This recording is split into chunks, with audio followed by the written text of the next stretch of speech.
1 in every 3 Kenyan women aged between 15 to 49 has been physically abused since adolescence. We have to accept and stop treating gender-based violence as a taboo. While the country has pledged to end all forms of gender-based violence, survivors demand much more. If government would step in, I think there would be larger spaces for more people to be accommodated. I'm Edith Kimani, and I'm on a journey to find out why so many Kenyan women report feeling unsafe. Are we willing to call out bad behavior? Are we willing to support victims when they step forward? And why the country can't seem to implement laws to protect its vulnerable.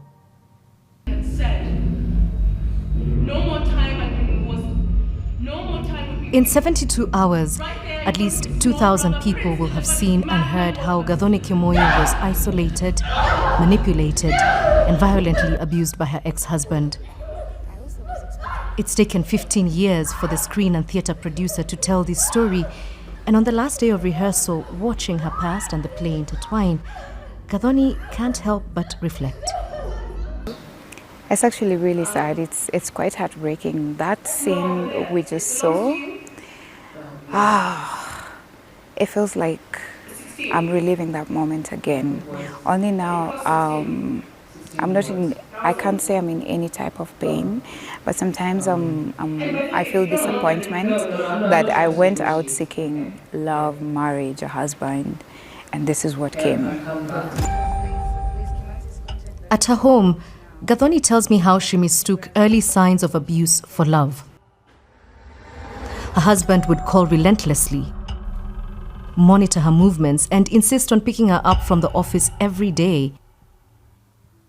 It was around 10 p.m. and I was now about to head home, and my phone couldn't stop ringing, and when I picked up, it was my husband, and he was yelling. He was really yelling, and he couldn't understand why I was out past 10 p.m. and I paid the taxi. I got out, and when I just got into the compound, all of my clothes had been thrown outside. And I started to pack my things, and he pulled me and he said, "You're not going anywhere, get in the house." And that's the first time he beat me up. The abuse would continue for 4 years and would not stop even after her daughter was born. Today, as a teenager, her daughter and Gathoni speak openly about what happened. She's grateful that I left while we were still alive. So it's a little difficult, obviously, because that's her father, but that's the reality. That's our reality. It hurts. It hurts because a lot of times when I retell this story, I have this thing in my head where I keep asking, so why didn't I leave the first time? Why didn't I leave the first time?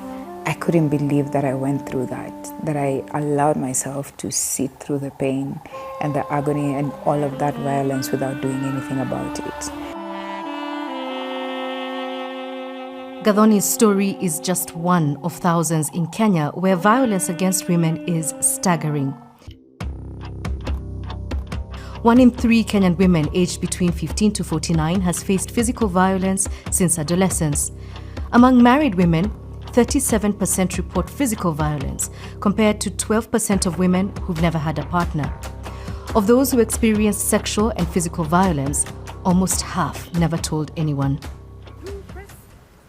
Sophia Rajab is a gender justice advocate and explains why so many stay silent. There are so many barriers to reporting. And one of them is the shame and stigma that victims face when they come forward. Just imagine yourself going to the average police station or police post for that matter, the reception that you get when you meet the first person who's at the desk, right? It's not taken so seriously, number one. And number two, you find even victims being ridiculed. For survivors who do look for help, non-profits like the Gender Violence and Recovery Center are often a first point of contact. The center, which offers free medical, legal, and psychosocial support, is busy, and it doesn't take us long to witness a disturbing case. The reality of what we've come to cover has hit us directly and in our faces moments after we've arrived, because As we were going to the X-ray area, we saw a lady who was crying, and it turns out that her child has unfortunately been raped.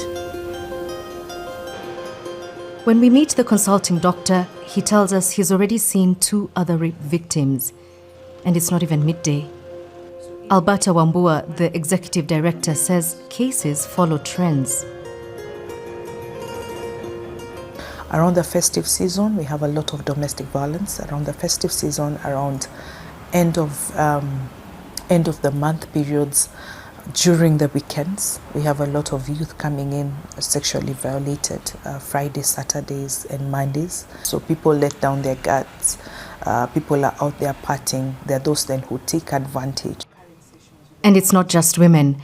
Despite men reporting lower cases of abuse, the center still sees their cases and those of children. The youngest sexual violence survivor has been a 3-day-old baby. 3 days? 3 days old baby. And the youngest, days? yes, 3 days. 3 days.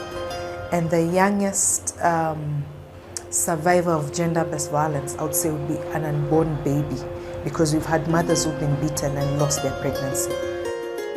In such cases, Alberta and her team can legally report the alleged abuse to police. But lawyer Sophia says not enough is being done to catch and punish the abuser. When it comes to perpetrators and justice, we see so many lapses even within the court system. For example, you'll see known pedophiles being given bail. You know, of course, bail is a right that we have in the Constitution. So you find the perpetrators go back into their communities and continue to perpetrate these crimes in their communities. The other thing that I find very interesting about our legal system is that we have a sexual offenders registered, and it's not public. The sexual offenders register is not public. It should be public. We should know. South of Nairobi, preparations for a farewell party are in full swing. Liz's stay at the Sikona Safe House has come to an end. For the last 3 months, she's been living here with her infant son following sustained psychological and financial abuse. The man she considered her partner manipulated her into giving him all her money. In Kenya, financial abuse is considered a form of economic violence. We are going hungry. Like, just give me back my money. Forget about the kid. That one, I'll sort myself out. We're even going hungry. I can't. I am expectant. If someone has not been through that, they can never really understand. But the way people always say on social media, can't be me. Can't be me. Yeah? It can be you. It just hasn't happened to you. Liz was welcomed by a community of other survivors who once sought refuge at the safe house. During their stay, the women are taught skills like farming, which they can use to rebuild financially once their stays are over. Food is finally ready, but before the women can eat, they shower Liz with well wishes before giving her a unique send-off. A few days later, I check in with Liz at her new house. So yeah, we're good to go. The house is ready. I'm happy I have my own home now. Back in the city, it's show day. One by one, the audience takes their seats and are soon suspended in Gathoni's story. The impact is immediate and undeniable.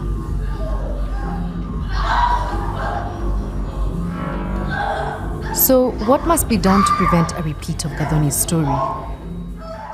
Everyone here is feeling very raw, and like that's what we are sharing, is that rawness. So it's beautiful, but it's painful.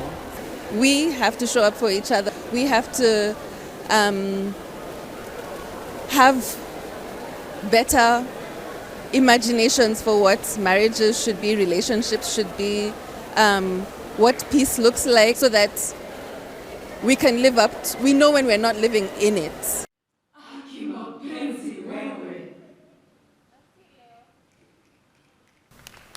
As the curtain falls on Gathoni's show, the standing ovation shows the reach of her story and the scale of the issue it represents. But what comes next? Will the changes needed to address violence ever be made?